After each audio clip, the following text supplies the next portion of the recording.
Il y a une habitude qui a complètement changé ma vie, mes entraînements et qui m'a permis de développer un corps qui est très fonctionnel. Et cette habitude consiste à ne pas simplement effectuer des exercices mais à travailler des qualités. Je vais vous donner plusieurs exemples et types d'entraînement pour que vous puissiez réellement bien comprendre ce concept qui est excessivement important. Alors traditionnellement, on distingue 5 grandes qualités physiques. On a la force, on a la souplesse, on a l'endurance, la vitesse, on a la coordination. Mais à vrai dire, cette représentation, elle est très limitée en ce qui concerne la préparation physique et c'est la raison pour laquelle j'estime qu'il est important de travailler des qualités qui vont être réellement précises. Donc, une des qualités peut être notre capacité à baisser notre centre de gravité. Mais ce qui se passe, c'est que généralement, les seuls mouvements qui sont effectués par rapport à cette qualité sont le squat ou les fentes. C'est les mouvements basiques auxquels vont penser l'écrasante majorité des gens.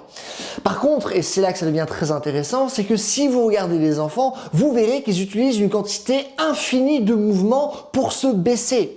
Et ils développent donc une force qui va être plus organique, qui va s'adapter à davantage de situations différentes et complexes et qui vont mélanger vraiment plein de qualités physiques différentes pour y arriver. La force, la vitesse, la souplesse, la coordination, l'endurance, bref, tout est présent simplement par rapport à cette qualité de baisser son centre de gravité.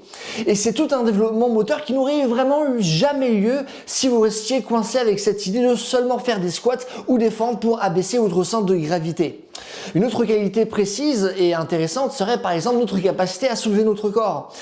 Parce que, alors, quelqu'un qui aurait une approche traditionnelle va se dire, ok, ouais, donc je vais travailler ma force de tirage, je vais travailler ma force de poussée, et donc faire par exemple des tractions et des pompes pour apprendre à mieux soulever mon corps. Et oui, c'est vrai, mais si on a une approche de mouvement, vous vous rendez compte que pour travailler la capacité précise de soulever son corps, on doit travailler notre force de tirage et de pousser aussi par exemple avec les bras tendus. Donc par exemple des mouvements comme le front lever pour la force de tirage bras tendu ou la planche pour la force de pousser bras tendus. Mais vous verrez aussi l'importance de savoir ramper, qui est une capacité à soulever notre corps, mais au ras du sol. Vous verrez aussi l'importance de grimper, que ce soit sur des murs, des arbres, des falaises, etc.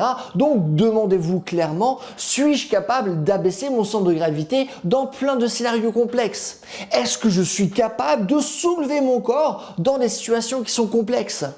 Ou est-ce que je suis seulement en train de faire des exercices qui ne m'apprennent même pas à mieux bouger avec mon corps? Donc ça, vraiment, c'est des questions qui sont très importantes. Et donc, tout simplement, arrêtez de faire des exercices et commencez à travailler des qualités précises parce que ce sont des qualités précises qui vont augmenter votre répertoire moteur et faire que vous allez mieux bouger. C'est littéralement le seul moyen pour avoir un corps qui est réellement fort et fonctionnel.